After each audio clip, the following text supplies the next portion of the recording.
Today tomorrow. ప్రస్తుతం మనం చూస్తున్నాం తెలంగాణ ఎన్నికల్లో ప్రస్తుతం హవా కొనసాగుతుంది. అంటే ఇటు కొల్లాపూర్ నియోజకవర్గమైన శిరీష బర్రెలక్క ఎవరైతే ఉన్నారో తనది హవా బాగా సాగుతుందని చెప్పుకోవచ్చు. అయితే ఒక నిరుద్యోగిని ప్రభుత్వంపై తిరగబడి ఎమ్మెల్యేగా నామినేషన్ వేస్తే అమ్మాయికి చాలా మంది సపోర్ట్ చేస్తున్నారు. మనందరికీ తెలుసు. కానీ ఇప్పుడే ఒక బ్రేకింగ్ న్యూస్ వచ్చింది. అమ్మాయి వాళ్ళ తమ్ముడి మీద ఎవరో దాడి చేశారని చెప్పి అమ్మాయి ఏడవడము. సో భయపడి నేను ఇంటికి వెళ్ళిపోతా అనడము, మళ్ళీ అమ్మాయి రివర్స్ అవ్వడము, ఇదంతా జరుగుతుంది. అసలు నరేష్, అసలు నిజంగా ఒక అమ్మాయి నామినేషన్ వేయడం తప్ప? ఎందుకు ఆ అమ్మాయిని టార్గెట్ చేస్తున్నారు? ఎవరు టార్గెట్ చేస్తున్నారు? ఒక అమ్మాయిని ఇలా హింసించడం ఎంతవరకు కరెక్ట్? రాజ్యాంగంలో ఎవరైనా 18 ఏళ్ళు దాటిన తర్వాత పోటీ చేసే అర్హత ప్రతి ఒక్కరికి ఉంది. అది రాజ్యాంగంలో పొందుపరచడం జరిగింది. ఆ స్వేచ్ఛ అందరికి కూడా ఉంది. ఈరోజు అక్కడ కొల్లాపూర్లో పరిస్థితి చూస్తే అనూహ్యంగా శిరీషకు రెస్పాన్స్ వస్తుంది. అసలు ఎవరు ఎక్స్పెక్ట్ చేయలేదు. రాష్ట్ర వ్యాప్తంగా చాలామంది కుళ్ళుకుంటున్న సమయం కూడా ఇది. అంటే ఈ అమ్మాయికి ఇంత రెస్పాండ్ అయింది. కొన్ని కోట్ల పబ్లిసిటీ ఫ్రీగా వస్తుంది. ముఖ్యంగా స్టేట్ వైడ్ ఇట్లా అనుకుంటే కొల్లాపూర్ నియోజకవర్గంలో కాంగ్రెస్ అభ్యర్థి కానీ, బీఆర్ఎస్ అభ్యర్థి కానీ, బీజేపీ అభ్యర్థి కానీ, ఇతర అభ్యర్థులు ఎవరు నించున్నారో వాళ్ళందరూ కూడా ఈ అమ్మాయికి ఇంత పబ్లిసిటీ వస్తుంది అని చెప్పేసి చాలామందికి ఒక ఈగో ఫీలింగ్ అనేది ఉంటుంది. సో 3 రోజుల నుంచి రాష్ట్రం నలుమూలల నుంచి చాలామంది యూట్యూబర్లు కానీ, సినిమా సెలబ్రిటీలు కానీ, చాలామంది క్యాబ్ డ్రైవర్లు సొంతంగా ఆ అమ్మాయి వీడియోలు చూసి కార్ వేసుకొని ఆ షాద్ నగర్ నుంచి, మహబూబ్ నగర్ నుంచి అందరూ కొల్లాపూర్కి వెళ్ళిపోతున్నారు. అంటే ఒకసారి వెళ్ళి అమ్మాయిని కలిసి వద్దామని చెప్పి అమ్మాయికి ధైర్యం నింపుతున్నారు. ఈరోజు వెనిచెర్ల అనే గ్రామంలో అక్కడ శిరీష వాళ్ళ బృందం అందరూ కూడా ప్రచారం చేస్తుండగా ఆమెకు చాలామంది యూట్యూబర్లు కూడా ఇక్కడ నుంచి హైదరాబాద్ నుంచి రెగ్యులర్గా కృష్ణకాంత్ పార్క్ దగ్గర వీడియోలు తీసుకున్న యూట్యూబర్లు అందరూ కూడా అక్కడికి వెళ్ళిపోయారు. ఎంచక్క బ్యాగ్లన్నీ చదివేసుకొని ఒక విధంగా వాళ్ళకు సపోర్ట్ చేసినట్టు ఉంటుంది బర్రెలక్కకి. ఇంకో విధంగా వాళ్ళకు వ్యూస్ కూడా వస్తాయి, పబ్లిసిటీ కూడా ఇవ్వచ్చు అనే ఆలోచనతో వాళ్ళందరూ కూడా వెళ్ళిపోయారు. వాళ్ళందరూ వెంట ఉన్నారు. అక్కడక్కడ బైట్స్ తీసుకుంటున్నారు. లోకల్ మీడియా కానీ, స్టేట్ మీడియా అక్కడ బైట్స్ తీసుకునే క్రమంలో బైట్స్ తీసుకొని ఆమె కారెక్కి వెళ్ళిపోతుంటే వాళ్ళ తమ్ముడు చింటూ, శిరీషకు 2 తమ్ముళ్ళు అనుకుంటా నాకు తెలిసి, చింటూ అనే తమ్ముడు వెనచర్ల గ్రామంలో ఈమె ప్రచారం ముగించుకొని కారెక్కి వెళ్ళిపోయేటప్పుడు ఆయన అక్కడే ఉండిపోయాడు. చింటూ తమ్ముడు, శిరీష తమ్ముడు. సో ఆ చింటూని అక్కడ కొంతమంది ఎవరైనా వ్యతిరేకులు ఉంటారో అక్కడ అపోజిషన్ వాళ్ళు పట్టుకొని కొట్టడం జరిగింది. అది అక్కడ వెనిచెర్ల గ్రామంలో జరిగింది. దీనికి శిరీష కూడా చాలా ఎమోషనల్ అయింది. నార్మల్గా తమ్ముని ఎవరు కొట్టినా ఎవరు ఊకోరు. అలాంటిది ఆమెకున్నటువంటి ఈ పరిస్థితిలో ఆమె పోటీ చేయడం, ఆమెకు స్పందన రావడం, ఆమె మనోధైర్యానికి ఒక సెల్యూట్ అనే చెప్పుకోవాలి. ఈ క్రమంలో తమ్మునిపై దాడి చేయడం అయితే ఇది ఒక ఘోరమైన నీచమైన చర్యగా చెప్పుకోవచ్చు.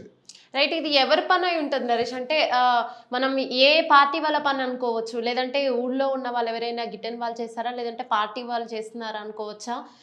ప్లస్ మళ్ళీ ఇప్పుడు అమ్మాయి భయపడి వెనుదిరుగుతుందంటావా, లేదంటే ఇంకా స్ట్రాంగ్ అయ్యే అవకాశం ఉందంటావా?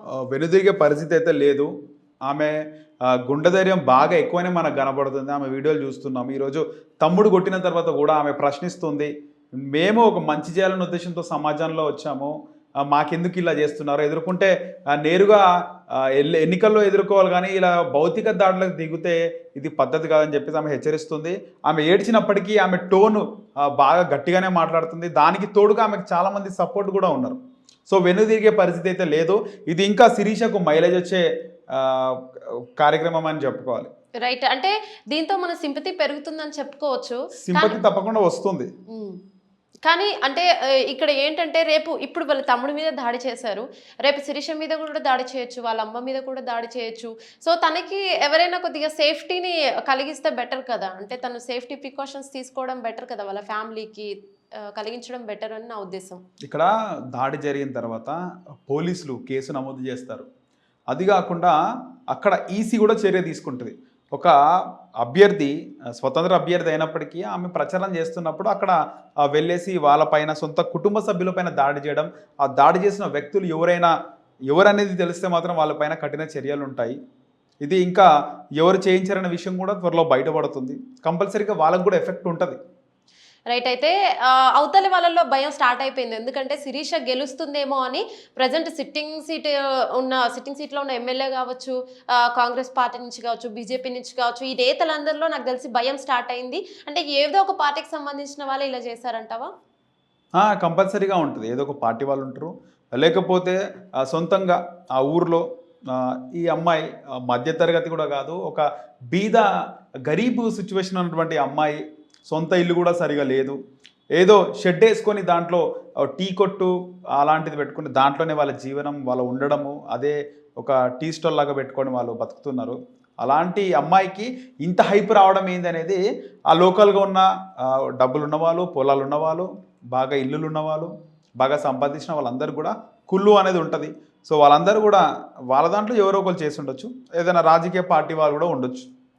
రైట్. అయితే ప్రస్తుతం ఒక అమ్మాయికి ఇంత హైప్ వచ్చి ఇంత కోట్లాను కోట్ల పబ్లిసిటీ వస్తుందని చెప్పి జెలస్‌తోనే ఎవరైనా చేసుండొచ్చు. కానీ కుటుంబం మీద చేయించడం అనేది నిజంగా నీచ రాజకీయం అని చెప్పుకోవచ్చు. సో, ఒక అమ్మాయి మీద ఇలా పగబట్టి చేస్తున్నారు అనేది వినడానికే చాలా బాధగా అనిపిస్తుంది. దయచేసి ఇలాంటివి చేయకండి అని చెప్పాలని అనిపిస్తుంది. బట్ శిరీషకు మాత్రం చాలా ఫాలోయింగ్ ఉంది. చూద్దాం ఇంకా ముందు ముందు ఏం జరుగుతుంది. శిరీష విషయంలో మాత్రం రోజు రోజుకి కొత్త కొత్త మలుపులు తిరుగుతూ ఉన్నాయి. రేపటి నుంచి ఎలా ఉంటుంది? మళ్ళీ ఇలాంటి భౌతిక దాడులు ఏమైనా జరుగుతాయా? శిరీషకి గవర్నమెంట్ తరపున ఎవరైనా సేఫ్టీగా ఇంకేమైనా ప్రికాషన్స్ తీసుకునేలా తన ఫ్యామిలీకి అండగా నిల్చునడానికి ఇంకెవరైనా వస్తారా? ఎలా ఉంటుందనేది ఎలక్షన్స్ అయిపోయే వరకు మనం వేచి చూడాల్సిందే.